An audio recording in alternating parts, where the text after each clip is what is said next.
Membuat keumamah ikan tongkol khas Aceh. Keumamah adalah makanan khas Aceh yang terbuat dari ikan tongkol yang direbus, lalu dikeringkan hingga keras seperti kayu, sehingga sering disebut ikan kayu.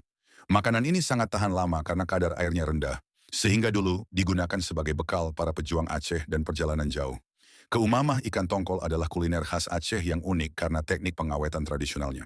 Prosesnya terdiri dari merebus, mengeringkan, menyimpan, memasak ulang dengan rempah. Cita rasanya kuat, tahan lama, dan sangat mencerminkan kekayaan budaya serta kecerdasan masyarakat Aceh dalam mengolah hasil laut.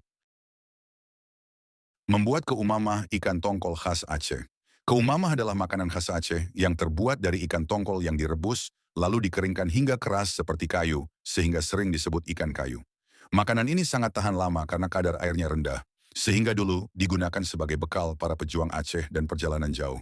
Keumamah ikan tongkol adalah kuliner khas Aceh yang unik karena teknik pengawetan tradisionalnya. Prosesnya terdiri dari merebus, mengeringkan, menyimpan, memasak ulang dengan rempah.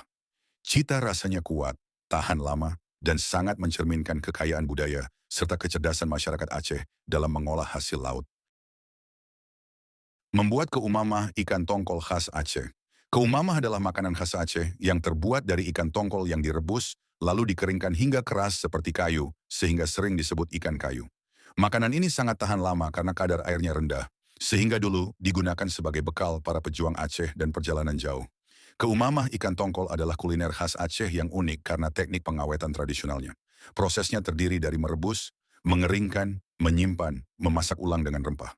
Cita rasanya kuat, tahan lama, dan sangat mencerminkan kekayaan budaya serta kecerdasan masyarakat Aceh dalam mengolah hasil laut.